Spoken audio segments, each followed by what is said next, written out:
Hello dear students, आज आपण तुमची ब्रिज कोर्सची जी काही तिसरी टेस्ट आहे ती पाहणार आहोत. तर ही टेस्ट आहे सायन्स अँड टेक्नॉलॉजी पार्ट 2 ची तिसरी टेस्ट. तर ही जी काही टेस्ट आहे this is the last test from our bridge course आणि ही जी काही टेस्ट आहे ती 30 मार्कांची आहे. त्याच पद्धतीने याच्यामध्ये लक्षात घ्या, टाइम आहे 1 तासाचा. 1 तास वेळ आपल्याला देण्यात आलेला आहे आणि ऍक्टिव्हिटी शीट नंबर 1 ते 15 याच्यावरती आधारित ही टेस्ट आहे. तर चला सुरुवातीला आपण पेपरचे अनालिसिस करूया की किती मार्कांसाठी कोणता प्रश्न विचारलेला आहे, कशा पद्धतीने आपल्याला त्याचा आन्सर लिहायचा आहे. Then we will write the test. Okay guys, let's start. चला, पहिला क्वेश्चन लक्षात घ्या.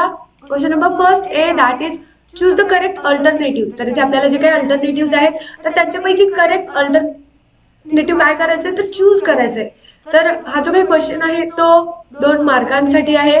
त्यानंतर क्वेश्चन बी लक्षात घ्या, आन्सर द फॉलोइंग. तर इथे आपल्याला जे काही खालील विचारण्यात आलेले प्रश्न आहेत तर त्यांची उत्तरे द्यायची आहेत. आणि हा जो काही क्वेश्चन आहे हा क्वेश्चन सुद्धा आपल्याला 3 मार्कांसाठी पाहायला मिळतो. त्यानंतर क्वेश्चन 2 ए आहे, answer the following. Any 2 questions आपल्याला इथे लिहायचे होते. तर इथे आपल्याला या ठिकाणी 3 क्वेश्चन देण्यात आलेले आहेत आणि त्याच्यापैकी 2 क्वेश्चन्स लिहायचे आहेत आणि मार्क आहेत 4. तर याचा अर्थ एका प्रश्नासाठी आपल्याला 2 गुण मिळतील, 2 मार्क्स मिळतील. तर 2 प्रश्न आपल्याला इथे लिहिणं कंपल्सरी आहे. त्यानंतर पुढे लक्षात घ्या, that is B, answer the following. Any 3 questions आपल्याला इथे सोडवायचे आहेत आणि यामध्ये लक्षात घ्या, यामध्ये आपल्याला जे काही काय असेल तर इथे या ठिकाणी हा जो काही प्रश्न आहे 3 प्रश्न सोडवायचे आहेत, आपल्याला 6 मार्क मिळतील. तर यामध्ये आपल्याला जवळपास 4 प्रश्न देण्यात आलेले आहेत आणि या चारपैकी 3 प्रश्न आपल्याला सोडवायचे आहेत. क्वेश्चन नंबर 3 आहे एनी 3. या ठिकाणी एक प्रश्न हा 3 मार्कांसाठी आहे. इथे आपल्याला प्रश्न देण्यात आलेले आहेत 5. तर या 5 प्रश्नांपैकी आपल्याला कोणतेही 3 प्रश्न सोडवायचे आहेत. त्यानंतर चौथा प्रश्न आहे एनी 1. तर सुरुवातीला आपल्याला 1 आन्सर 1 सेंटेन्स क्वेश्चन देण्यात आलेले आहेत, ते सोडवू शकता किंवा त्याला और आहे की एक डायग्राम आहे आणि त्या डायग्रामवर आधारित जे काही क्वेश्चन तुम्हाला विचारले जातील त्यांचे उत्तर तुम्हाला लिहावं लागेल. चॉईस इज युअर्स, तुमची चॉईस आहे. पण एक गोष्ट लक्षात घ्या, आपण हा पूर्ण पेपर म्हणजे विथ और असतील किंवा मग जे काही आपल्याला एक्स्ट्रा क्वेश्चन्स दिलेले आहेत ते सुद्धा पाहणार आहोत. त्यामुळे थोडंसं काळजीपूर्वक लक्ष द्या. थोडासा तुम्हाला मोठी टेस्ट आहे असं वाटू शकतं, बट सर्वचे सर्व क्वेश्चन्स इम्पॉर्टंट आहेत आणि ते समजून घेणं, ते सॉल्व्ह करणं सुद्धा महत्वाचं आहे. So let's start it guys. चला सुरुवात करूया आपण आजच्या या सेशनला. तर यामध्ये लक्षात घ्या, ही जी काही आपली टेस्ट आहे तर ही टेस्ट आपली, तर याचे जे काही आन्सर्स असतील ते आपल्याला रिटन फॉर्म मध्ये पाहायचे आहेत. सी हिअर, थोडंसं काळजीपूर्वक लक्ष द्या. पहिला जो काही क्वेश्चन होता आपला question first A, that is त्यामध्ये first that is choose the correct alternative. आपल्याला योग्य तो पर्याय निवडायचा आहे आणि यासाठी आपल्याला 2 मार्क्स आहेत. त्यानंतर लक्षात घ्या, दॅट इज पहिली रिकामी जागा काय, to bring about plant growth is the main function of dash dash tissue. तर प्लांटची ग्रोथ करून आणणं ही कोणत्या टिश्यूचं मेन फंक्शन आहे. तर याचा आन्सर काय आहे, that is A, that is meristematic. त्यानंतर second one, that is the network of capillaries in Bowman's capsule it's called dash dash. तर जे काही कॅपिलरीज असतं नेटवर्कचं त्याला आपण बोमेन्स कॅप्सूल म्हणतो. तर त्याला काय म्हणतो आपण, तर त्याला आपण ग्लोमेरुलस म्हणतो. Glomerulus is the third option in our alternative. त्यानंतर दुसरा क्वेश्चन आहे फर्स्ट ए मधला, that is answer the whether the statement is true or false. इथे आपल्याला देण्यात आलेला जो काही स्टेटमेंट आहे तो ट्रू आहे का फॉल्स आहे आपल्याला सांगायचंय. आणि हा क्वेश्चन आहे sorry guys, coughing and sneezing is a इनव्हॉलंटरी action, त्यामुळे थोडंसं समजून घ्या. तर हा जो काही क्वेश्चन आहे हा आहे 1 मार्कांसाठी. तर यामध्ये आपल्याला स्टेटमेंट देण्यात आलेलं आहे, that is a monohybrid cross phenotypic ratio is 9:3:3:1. So this is a correct statement. त्यानंतर बी क्वेश्चन लक्षात घ्या, क्वेश्चन फर्स्ट मधला आन्सर द फॉलोइंग. तर हा क्वेश्चन आहे 3 मार्कांसाठी. तर त्याच्यामधलं फर्स्ट आहे find the odd one out. आपल्याला इथे ऑड वन आउट शोधायचं आहे. तर प्लांट रेसिड्यूज, स्लज, ऍश आणि डेड रॅट. तर याच्यामध्ये कोणता ऑप्शन ऑड वन येतो, दॅट इज डेड रॅट हा ऑड वन येतो. कारण बाकीचे सर्व काय आहेत, तर बाकीचे सर्व हे बायोटिक गार्बेज आहे, ज्याला आपण जैविक कचरा म्हणतो. तर ते जैविक कचरा आहे आणि या उलट जे काही डेड रॅट आहे ते ऑर्गॅनिक आहे. तर जे काही ऑर्गॅनिक आणि इनऑर्गॅनिक असतं अशा पद्धतीचे वेगवेगळे आपल्याला गार्बेजचे प्रकार पाहायला मिळतात. त्यानंतर सेकंड वन लक्षात घ्या, complete the second pair based on the correlation in the first pair. इथे आपल्याला फर्स्ट पेअर वरून जी काही सेकंड पेअर आहे ती कम्प्लीट करायची आहे. वुमन मध्ये टर्नर सिंड्रोम होतो, तर मेन्स मध्ये कोणता सिंड्रोम होतो, तर मेन्स मध्ये मेनली क्लाइनफिल्टर सिंड्रोम होतो. त्यानंतर तिसरा प्रश्न आहे याच्यामधला की write the names of the following tissue. तर इथे आपल्याला टिश्यूचं नेम लिहायचं आहे. Tissue joining muscles and bones. असे टिश्यू जे काय करतात, मसल्सला आणि बोन्सला चिटकलेले असतात in the form of threads. तर त्यांना आपण काय म्हणतो, तर त्यांना आपण टेंडॉन्स म्हणतो. त्या टेंडॉन्स मध्ये सुद्धा आपल्याला लिगामेंट्स असे बरेचसे प्रकार सुद्धा पाहायला मिळतील. ठीक आहे, तर पहिला क्वेश्चन समजला तुम्हाला. तर इथे आपला पहिला क्वेश्चन संपतो या टेस्ट मधला. आता आपण दुसऱ्या क्वेश्चन कडे वळूया. दुसरा क्वेश्चन क्वेश्चन 2A आहे, that is answer the following any two. तर इथे आपल्याला दोन क्वेश्चन्स, या ठिकाणी आपल्याला दोन क्वेश्चन, कोणतेही दोन प्रश्न सोडवायचे आहेत आणि हा प्रश्न आहे 4 मार्कांसाठी. तर चला सुरुवात करूया. फर्स्ट क्वेश्चन आहे गिव्ह द सायंटिफिक रिझन. तर आपल्याला सायंटिफिक रिझन द्यायचं आहे. यामध्ये लक्षात घ्या, if the kidneys get adversely affect dialysis is required. जर समजा आपली जी काही किडनी आहे ती ऍडव्हर्सली अफेक्ट झाली, त्याच्यावरती खूप गंभीर असे परिणाम झाले, तर त्यावेळेला आपल्याला डायलिसिस करावं लागतं. तर यामागचं कारण काय लक्षात घ्या. तर जी काही इफिशियन्सी असते किडनीची ते ऍडव्हर्सली इफेक्ट होते एखाद्या इंजुरीमुळे, एखाद्या इन्फेक्शनमुळे, किंवा मग त्याची जो काही ब्लड सप्लाय आहे तो डिक्रीज होऊ शकतो. किंवा इन केस ऑफ दिस, या केसमध्ये काय होतं, जे काही टॉक्सिक सबस्टन्सेस आहेत एक्सेस प्रमाणामध्ये आपल्या बॉडीमध्ये जर अक्युमुलेट झाले, जमा झाले, तर त्या केसमध्ये काय होतं, तर त्या केसमध्ये जी काही डेथ सुद्धा होऊ शकते. सो मग जे काही किडनी आहेत त्या फेल सुद्धा होऊ शकतात. जर या केसमध्ये किडनी फेल झाली तर जे काही नायट्रोजनस वेस्ट असतात आपल्या बॉडीमधले ते आपण सेपरेट नाही करू शकत. तर ते सेपरेट नाही करू शकत, मग काय होतं, जे काही नायट्रोजनस वेस्ट आहेत ते टोटली आपल्या ब्लड मध्ये किंवा आपल्या बॉडी फ्लुइड्स मध्ये काय होतील, अक्युमुलेट होतील, ते गोळा होतील आणि त्याचे वाईट परिणाम आपल्या हेल्थ वरती पाहायला मिळतील. सो इन दॅट केस, अशा केसमध्ये आपण काय करायला हवं, मग त्यावेळेला आपण आर्टिफिशियल डीट नायट्रोफिकेशनची प्रोसेस वापरतो, त्याला आपण डायलिसिस म्हणतो. आणि हे जे काही डायलिसिस असतं, तर या डायलिसिसच्या मदतीने आपण काय करतो, तर जे काही आपल्या बॉडीमध्ये असणारे नायट्रोजनस वेस्ट आहेत तर त्या वेस्टला रिमूव्ह करण्याचं काम करतो एका मशीननं. तर ती मशीन म्हणजेच आपलं डायलिसिस. समजला मुद्दा काय होता.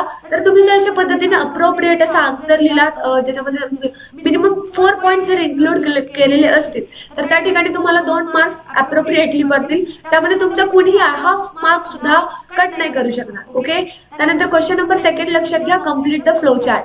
इथे आपल्याला फ्लो चार्ट देण्यात आलेला आहे आणि तो चार्ट आपल्याला कम्प्लीट करायचा आहे. So here we have given the harmful effects of solid waste. तर जे काही सॉलिड वेस्ट असतात त्यांचे हार्मफुल इफेक्ट्स आपल्याला इथे लिहायचे आहेत. So see here, spreading of disease पहिला मुद्दा. दुसरा मुद्दा इफेक्ट ऑन बायोडायव्हर्सिटी. तिसरा मुद्दा प्रोडक्शन ऑफ टॉक्सिक गॅसेस. आणि चौथा मुद्दा soil pollution, water pollution and air pollution. हे हार्मफुल सॉलिड वेस्टमुळे होतं. त्यानंतर पुढचा तिसरा प्रश्न लक्षात घ्या, identify the disorder shown in figure and describe characteristics of that disorder. तर इथे आपल्याला जे काही डिसऑर्डर आहेत फिगर मध्ये दाखवण्यात आलेले, तर त्याचे कॅरेक्टरिस्टिक्स आणि त्या डिसऑर्डरचे काय काय मेन कॅरेक्टरिस्टिक्स, त्याचे सिम्पटम्स आपल्याला पाहायला मिळतील, हे आपल्याला लिहायचं आहे. तर तिथे जो काही आपल्याला छोट्या बेबीचं चित्र देण्यात आलेलं होतं, छोटासा क्यूटचा बेबी होता, पण त्याच्यामध्ये काहीतरी फॉल्ट होता किंवा काहीतरी ॲबनॉर्मॅलिटीज होत्या. तर त्या ज्या काही ॲबनॉर्मॅलिटीज होत्या त्यामागचं कारण काय होतं हे इथे आपल्याला स्पष्ट करायचंय. So see here what are the symptoms of that disorder, किंवा तो डिसऑर्डर कशा पद्धतीने होतो, या सर्व गोष्टी आपण समजून घेऊया. तर Down syndrome is a disorder arising due to the chromosomal abnormality. तर त्या बेबीला कोणता डिसऑर्डर होता, दॅट इज डाऊन सिंड्रोम. तर हा क्रोमोझोमल ॲबनॉर्मॅलिटीमुळे निर्माण होतो.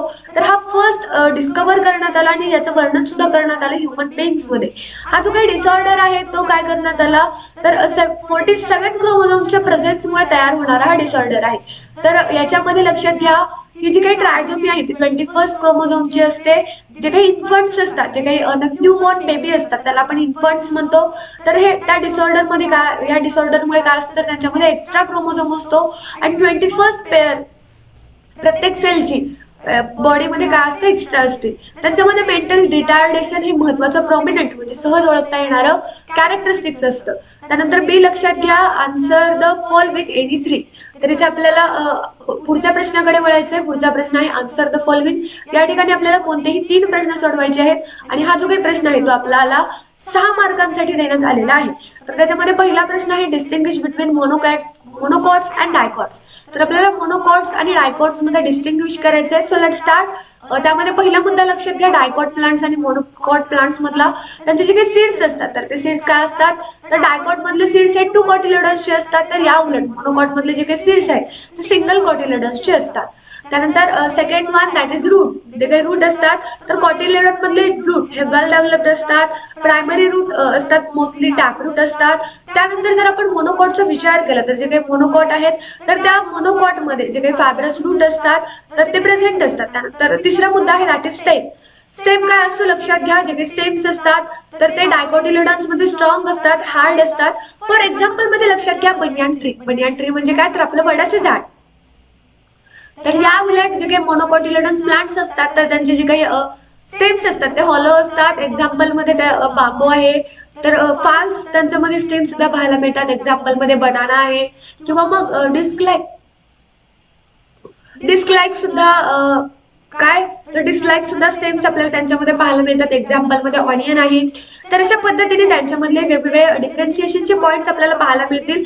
सो त्यानंतरचा मुद्दा आहे दॅट इज लीफ. लीफ काय असतं वी नो दॅट. मग या डायकोटिलेडॉन्स प्लांट्स मध्ये कशा प्रकारचं लीफ आढळतो, मोनोकोटिलेडॉन्स प्लांट मध्ये कशा प्रकारचं लीफ आढळतं लक्षात घ्या. तर डायकोटिलेडॉन्स प्लांट मध्ये जे काही लीफ असतात तर त्यांच्यामध्ये रेटिक्युलेट व्हेनेशन आढळतं. तर या उलट मोनोकोटिलेडॉन्स प्लांट्स मध्ये जे काही लीव्स आढळतात तर त्याच्यामध्ये पॅरलल व्हेनेशन आढळतं. त्यानंतर पुढे लक्षात घ्या फ्लावर. तर फ्लावर मध्ये लक्षात घ्या जे काही डायकोटिलेडॉन्स प्लांट्स मधले फ्लावर असतात तर ते काय असतात 4 to 5 पेटल्सचे असतात. तर त्याच्यामध्ये त्याला आपण टेट्रामेरस किंवा पेंटामेरस म्हणतो. किंवा मग जे काही पॅरलल व्हेनेशन असतं ते पॅरलल व्हेनेशन फ्लावर्स मधलं 3 पार्ट्स असतं किंवा त्याच्यापेक्षा जास्त असतं. मोनोकोटिलेडॉन्स फ्लावर्स मधलं मोस्टली काय असतं ट्रायमेरस असतं किंवा यालाच आपण टेट्रामेरस सुद्धा म्हणतो. सो क्लिअर झाले मुद्दे यांच्यामधले फरक स्पष्ट करायचे. त्यानंतर पुढे जाऊयात आपण. पुढचा मुद्दा लक्षात घ्या दॅट इज पुढचा मुद्दा काय आहे डिफाईन द फॉलोइंग. आपल्याला जे काही खालील विचारण्यात आलेले डेफिनेशन्स आहेत तर त्या डेफिनेशन्स आपल्याला लिहायच्या आहेत. सो सी हिअर कोणत्या कोणत्या डेफिनेशन्स आपल्याला विचारण्यात आलेले आहेत. तर त्याच्यामध्ये पहिली डेफिनेशन आहे that is antibiotics. What are antibiotics. Do you know what are antibiotics. Antibiotics काय असतात तर कार्बन कंपाऊंड्स ऑब्टेन फ्रॉम. कशापासून ऑब्टेन केले जातात that is some bacteria and fungi for destroying or preventing the growth of harmful microorganisms are called antibiotics.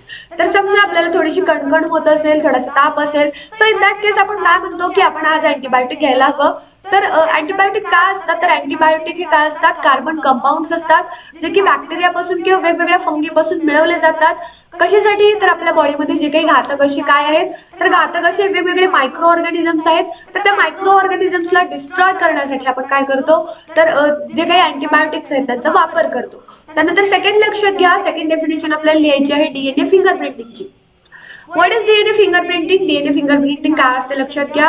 The sequence of the genes in the DNA of a person, that is the genome of a person is identified. It is useful to identify the lineage and identify criminals because it is unique to every person. तर लक्षात घ्या जगामध्ये unique अशी काही एखादी गोष्ट असेल तर प्रत्येकाचे काय असतात प्रत्येकाचे फिंगरप्रिंट्स असतात. डू यू नो तुम्हाला माहिती होती काही गोष्ट तर जगामधले सगळ्यात जास्त युनिकनेस आपल्याला कशामध्ये पाहायला मिळतो तर प्रत्येकाच्या फिंगरप्रिंट मध्ये पाहायला मिळतो. मग ते ट्विन्स असतील त्यांच्या सुद्धा फिंगरप्रिंट्स वेगळे असतात. इव्हन सेम दिसणारे लोक असतील तर त्यांचे सुद्धा जे काही फिंगरप्रिंट्स असतात त्या सुद्धा वेगळे असलेले आपल्याला पाहायला मिळतात. त्यानंतर लक्षात घ्या ही जी काही फिंगरप्रिंटिंग असते तर यामध्ये काय होतं जे काही डीएनएची सिक्वेन्स असते एखाद्या पर्सनची तर त्याला जिनोम आयडेंटिफिकेशन करणं म्हणतात. आणि हे कधी युजफुल असतं तर बऱ्याचशा वेळेला जे काही क्रिमिनल्स असतात तर त्या प्रत्येक क्रिमिनलचा किंवा प्रत्येक पर्सनचा आपण म्हणूया जो काही फिंगरप्रिंट असतो जेव्हा जो काही जिनोम असतो तो काय असतो युनिक असतो. सो त्या केसमध्ये लगेच आपल्याला जे काही क्रिमिनल्स असतात ते सापडले जातात किंवा ते शोधले जातात. त्यानंतर क्वेश्चन नंबर 3 आहे that is write in your own words about agro complementary occupations. तुम्हाला तुमच्या स्वतःच्या शब्दांमध्ये जे काही ॲग्रो कॉम्प्लिमेंटरी ऑक्युपेशन्स आहेत ज्याला आपण शेतीपूरक व्यवसाय म्हणतो तर त्याच्याबद्दल माहिती घ्या. पहिल्या मुद्द्यामध्ये समजून घ्या what is mean by agro complementary business or occupations. The business that are complementary to agriculture and generate supplementary income for the farmers are called agro complementary business. तर असा बिझनेस जो की काय करतो जो की फार्मर्ससाठी शेतकऱ्यांसाठी पूरक व्यवसाय म्हणून किंवा त्यांना जी इकॉनॉमिकली पैसे मिळवून देतो तर अशा बिझनेसला आपण ॲग्रो कॉम्प्लिमेंटरी बिझनेस म्हणतो. त्याच्यामध्ये काय काय येतं त्याच्यामध्ये दिस इन्क्लूड ॲनिमल हजबंडरी असेल किंवा मग काय असतं तर पोल्ट्री फार्मिंग आहे, सेरिकल्चर आहे, फिशरी आहे, असे बरेचसे वेगवेगळे कॉम्प्लिमेंटरी बिझनेस आपल्याला पाहायला मिळतात. But most popular is animal husbandry. त्यानंतर second one that is poultry farming and the last one that is sericulture. हे काय असतं आता समजून घ्या. तर ॲनिमल हजबंड्री काय असतं, तर it is practice for milk production and for along the cattle as a help of farming operations. Example, cows and buffaloes are raised for milk, whereas bulls and male buffalo for pulling heavy loads. तर जे काही गायी असतात, म्हशी असतात, त्यांचा वापर आपण दुधासाठी करतो. तर या उलट काय, जे काही बैल असतात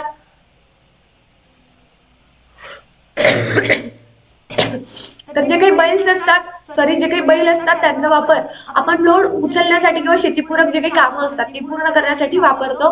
त्यानंतर सेकंड ऑक्युपेशन आहे दॅट इज पोल्ट्री फार्मिंग. हे जे काही पोल्ट्री फार्मिंग आहे तर याच्यामध्ये काय केलं जातं, तर रेअरिंग ऑफ एग आणि मीट एल चिकन्स, जे काही अंडी देणारी आणि चिकन देणारी कोंबडे असतात तर ते याच्यामध्ये पाळली जातात. त्यानंतर आहे sericulture. What is mean by sericulture? Sericulture म्हणजे अशी रिअरिंग की it is a rearing of silkworm that is moths. For silk production the silk fibres obtained are processed, reeled and then woven into fabric. तर जे काही sericulture आहे त्यामध्ये काय होतं लक्षात घ्या, तर त्यामध्ये जे काही सिल्कवर्म्स असतील, मॉथ्स असतील, ते काय करतात, सिल्क प्रोडक्शन करतात, ज्याला आपण रेशमाच्या आळ्या म्हणतो. तर ज्या काही आळ्या असतात त्या आळ्या काय करतात, तर त्या आळ्या सिल्कचं प्रोडक्शन करतात. मग हे जे काही सिल्क फायबर्स आहेत ते काय केले जातात, प्रोसेस केले जातात आणि त्यानंतर त्यांचं फॅब्रिक मध्ये, कपड्यामध्ये रूपांतर केले जातं. आणि हे जे काही सिल्क आहे त्याची व्हॅल्यू मार्केटमध्ये काय आहे ती माझ्यापेक्षा जास्त तुम्हाला ठाऊक असेल, कारण सिल्कचे क्लॉथ्स हे व्हॅल्युएबल असतात, खूप महागडे असे त्याचे कपडे असतात. त्यानंतर फोर्थ क्वेश्चन लक्षात घ्या दॅट इज की write the correct words in the box. तर आपल्याला आपला जो काही पीडीएफ होता, मेन पीडीएफ आपला, त्याच्यामध्ये जावं लागेल, कारण आपल्याला तिथे ब्रेनची एक डायग्राम दिली होती. तर ती जी काही डायग्राम आहे तर त्या ठिकाणी आपल्याला 1 मिनिट गाईज, तर त्या ठिकाणी आपल्याला काय करावं लागेल, ओके सी हिअर, तर त्या ठिकाणी त्याचे जे काही नेम्स आहेत ते आपल्याला लिहावे लागतील. सो सायन्स अँड मॅथमॅटिक्स जो काही राईट आणि लेफ्ट पार्ट असतो, ऑलेस्टिक थिंकिंग असेल, क्रिएटिव्हिटी असेल, इमॅजिनरी पॉवर असेल, इमॅजिनेशन असेल, किंवा मग बाकीच्या ज्या काही गोष्टी असतील तर लॉजिकल असेल, किंवा मग यामध्ये लक्षात घ्या रिअलिस्टिक असेल. रिअलिस्टिक म्हणजे वास्तववादी विचार करतो आपला लेफ्ट ब्रेन. तशाच पद्धतीने control to right part of the body. Okay, जो काही लेफ्ट ब्रेन असतो तो काय करतो, तर right part of the body control करतो. तर या उलट जो काही आपला लेफ्ट पार्ट असतो, सॉरी, जो काही राईट पार्ट असतो तो लेफ्ट पार्ट, जो काही 1 मिनिट, जो काही राईट पार्ट असतो आपल्या ब्रेनचा तो आपल्या बॉडीच्या लेफ्ट पार्टला कंट्रोल करतो, तर जो काही लेफ्ट पार्ट असतो आपल्या ब्रेनचा तो बॉडीच्या राईट पार्टला कंट्रोल करतो. तर त्याचं फंक्शन होतं. त्यानंतर क्वेश्चन नंबर 3 मध्ये आपल्याला एनी 3 क्वेश्चन सोडवायचे जे की आपण सोडवणार आहोत. सी हिअर त्याचे आन्सर्स काय काय असतील. मग याच्यामध्ये पहिला जो काही क्वेश्चन आहे तो लक्षात घ्या, complete the tree diagram below based on the types of hereditary disorder. तर जे काही हेरिडिटरी डिसऑर्डर्स आहेत तर त्याची जी काही ट्री डायग्राम आहे ती आपल्याला कम्प्लीट करायचं. सी हिअर, तर हेरिडिटरी डिसऑर्डर्स हे मेनली क्रोमोझोमल, मोनोजेनिक, पॉलिजेनिक आणि मायटोकॉन्ड्रियनिक असतात. तर मोनोजेनिक मध्ये अल्बिनिझम आणि सिकल सेल ॲनिमिया हे मेनली मोस्टली कॉमनली आढळणारे हेरिडिटरी डिसऑर्डर्स आहेत. त्यानंतर second one that is explain in your own words with suitable examples. तुम्हाला तुमच्या स्वतःच्या एक्झाम्पल्स मध्ये एक्सप्लेन करावं लागेल. How is excretion in plants useful to human beings. तर ह्युमन बीइंग्स मधलं जे काही एक्सक्रिशन असतं, सॉरी, जे काही प्लांट्स मधलं एक्सक्रिशन असतं ते ह्युमन बीइंग साठी कशा पद्धतीने युजफुल ठरतं. तर याचा आन्सर लक्षात घ्या. याचा आन्सर काय येईल मग, तर याचा आन्सर येईल दॅट इज की plants use oxygen during photosynthesis by diffusion which is useful to human being for respiration. Some waste material of plant, for example gum, resin, latex of rubber are useful to humans. त्यानंतर आहे तिसरा question that is observe the figure carefully and answer the following questions. तर इथे आपल्याला reflex ऍक्शनची figure देण्यात आली आहे. त्यापैकी पहिला क्वेश्चन लक्षात घ्या, what is happening at first and second. इथे नंबरिंग सुद्धा देण्यात आलेली आहे. तर फर्स्ट हा स्टिम्युलस आहे. Stimulus of heat is received by thermoreceptor. जे रिसेप्टर काय करतात, हीटचे मेसेज रिसीव्ह करतात, तर त्यांना आपण थर्मोरिसेप्टर्स म्हणतो. In the skin at second the hand is withdrawn instantly. त्यानंतर बी लक्षात घ्या, बी काय आहे, which is a nerve shown by 4. तर जो काही 4 नंबरचा पार्ट आहे तो कोणत्या काय दर्शवतो तर तो काय दर्शवतो the nerve shown by four is association neuron it is present in the gray matter of spinal cord it receives the sensory impulse interprets it and generate impulse. त्यानंतर तिसरा मुद्दा लक्षात घ्या at 7 where has impulse reached सातव्या ठिकाणी impulse कुठे पोहोचले असतील at the 7 impulse has reached the muscles of hand as a result of muscle contract and the hand is withdrawn instantly in response to stimulus to hit. त्यानंतर question number 4 लक्षात घ्या describe the structure of DNA molecules with a suitable diagram. तर ही जी काही diagram आहे ती DNA ची आहे तर याचे जे काही पॉइंट्स असतील ते लक्षात घ्या. DNA means deoxyribonucleic acid. DNA is a genetic material in living organisms. It is present in nucleus and some organelles too like mitochondria, chloroplast. अशा ऑर्गॅनेल्स मध्ये काय असतात हे डीएनए प्रेझेंट असतात. DNA is a double standard molecule. DNA is a made up of ribose sugar, nitrogen base and phosphate togetherly known as nucleotide. There are mainly 4 types of nucleotides in DNA that is adenine, guanine, cytosine and thymine. तर अशा पद्धतीने चौथा प्रश्न संपत होता. पाचवा प्रश्न लक्षात घ्या. Explain with the suitable examples the relationship between weather forecasting and disaster management. तर जे काही वेदर फॉरकास्टिंग असते आणि डिझास्टर मॅनेजमेंट असते तर यांच्यामधला जो काही फरक आहे किंवा यांच्यामधला जो काही सहसंबंध आहे तो आपल्याला ते एक्सप्लेन करायचा आहे. सी हिअर त्याच्यामध्ये काय फरक असतो तर यामध्ये लक्षात घ्या. यामध्ये weather forecasting and disaster management go hand in hand. Weather forecasting helps in predicting the weather on the area for the next 2 to 3 days if we know that a disaster may occur during a definite period of time. Disaster management can be helpful in reducing the loss of lives and property. तर अशा पद्धतीनं जे काही disaster management असतं तर ते disaster management आणि जे काही वेदर फोरकास्टिंग असतं त्याच्यामध्ये रिलेशन असतं. त्यानंतर question number 4 this is the last question from our test. तर क्वेश्चन नंबर 4 मध्ये आपल्याला एनी 1 सोडवायचा आहे. हा प्रश्न आहे 5 मार्कांसाठी. तर यामध्ये लक्षात घ्या पहिल्या प्रश्नांमध्ये आपल्याला 5 एका वाक्यामध्ये उत्तरे लिहा अशी प्रश्न विचारण्यात आलेले आहेत. त्यापैकी पहिला प्रश्न answer the following in 1 sentence. त्याच्यामध्ये फर्स्ट आहे what difference is observed in human male and female chromosomes. Answer लक्षात घ्या. The main difference is that human female consist of 2 X chromosomes while human male consists of 1 X and 1 Y chromosome. त्यानंतर second question name some of the dominant characters in human being. that is first development of dark hair, second free air lobes, त्यानंतर तिसरा आहे capacity to roll the tongue आणि चौथा characteristics आहे that is dimples on cheek. त्यानंतर C आहे what are genes. Genes काय असतात. Genes are the functional part of DNA. त्यानंतर क्वेश्चन नंबर ई लक्षात घ्या. which changes in ammonia acid lead to sickle cell anemia. in the beta chain of human hemoglobin from glutamic acid to valine this change in ammonia acid leads to sickle cell anemia.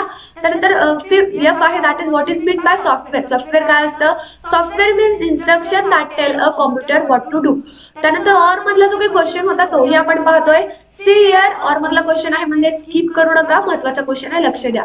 तर आपल्याला तिथे carbon सायकलची एक diagram देण्यात आलेली होती त्यावर आधारित हे प्रश्न आहेत. पहिला प्रश्न असा आहे की name the cycle shown in the above figure. तर त्या फिगर मध्ये देण्यात आलेलं जे काही सायकल आहे तिचं नाव सांगा आणि हा क्वेश्चन आहे 1 मार्कांसाठी that is carbon cycle. Second one write whether this cycle is important by. तर ही जी काही सायकल आहे ती इम्पॉर्टंट आहे का आहे तर काय आहे याच्यामागचं कारण लिहा. तर yes carbon cycle is important because it moves carbon a life sustaining element from the atmosphere oceans into organisms and back again to the atmosphere and oceans. त्यानंतर तिसरा प्रश्न लक्षात घ्या. Write the main process involved in this process. This question is for also for 2 marks. तर answer काय तर there are 2 main process involved in this cycle is photosynthesis and metabolism. During photosynthesis plants use carbon dioxide and produce oxygen. During metabolism oxygen is used and carbon dioxide is a product. तर अशा पद्धतीने आपली जी काही तिसरी taste होती science part 2 ची तर ही ती संपते. यामध्ये तुम्हाला काही अडचण असेल तर कमेंट करा किंवा मग स्क्रीनवरती तुम्हाला एक नंबर दिसतोय तर या नंबरवरती तुम्ही मेसेजच्या स्वरूपामध्ये तुमचे जे काही डाऊट्स असतील ते डाऊट सुद्धा विचारू शकता. तशाच पद्धतीने तुम्हाला स्क्रीनवरती एक टाइम टेबल दिसतोय. तर हा जो काही टाइम टेबल आहे हा आपल्या लाईव्ह सेशनचा टाइम टेबल आहे. यामध्ये आपण 6वी ते 10वी पर्यंत मॅथमॅटिक्स, सायन्स आणि इंग्लिश या तिन्ही विषयाचे free of cost live session घेतो. तुम्हाला हवं असेल तुम्ही त्याचा स्क्रीनशॉट घ्या. तुमचे जे काही फ्रेंड्स असतील, रिलेटिव्ह असतील, ब्रदर सिस्टर असतील, ज्युनियर सिनियर असतील तर यांच्याशी शेअर करा. कारण जशी तुमची मदत होत आहे तशीच मदत इतरांची पण होईल. लक्षात घ्या आपण सध्याचा जो काही ब्रिज कोर्स आहे किंवा सध्याच्या जे काही लाईव्ह सेशन्स आहेत आपले, ते लाईव्ह सेशन्स आणि ब्रिज कोर्स आपण आपल्या सेकंड युट्यूब चॅनलवरती घेतो, ज्याचं नेम आहे गुरुवारी अकॅडमी लाईव्ह. तर त्याची लिंक तुम्हाला या व्हिडिओच्या डिस्क्रिप्शन बॉक्समध्ये मिळेल. त्याच पद्धतीने त्याच डिस्क्रिप्शन बॉक्समध्ये तुम्हाला आपले जे काही वेगवेगळे सोशल मीडिया अकाउंट्स आहेत, त्यामध्ये टेलिग्राम चॅनल असेल, इंस्टाग्राम अकाउंट असेल, त्याच्याही लिंक्स मिळतील. त्या ठिकाणी तुम्ही जॉईन होऊ शकता किंवा मग you can search on YouTube गुरुवारी अकॅडमी लाईव्ह चॅनल. तशाच पद्धतीने बऱ्याचशा विद्यार्थ्यांना सेतू अभ्यासक्रम पूर्ण करण्यासाठी अडचणी येत आहेत, तर अशा विद्यार्थ्यांना मदत म्हणून तुम्ही आपले जे काही व्हिडिओज आहेत ते शेअर करू शकता. आपल्याकडे 10th स्टँडर्डचे सर्व सब्जेक्टचे रेकॉर्डेड व्हिडिओ सुद्धा अवेलेबल आहेत, ते सुद्धा तुम्ही पहा. त्यामध्ये काही अडचण आल्या तर आपला जो काही ऑफिशियल नंबर आहे तो तुमच्याकडे आहे. So guys, we will stop here. We will meet again in next session. Bye guys, take care.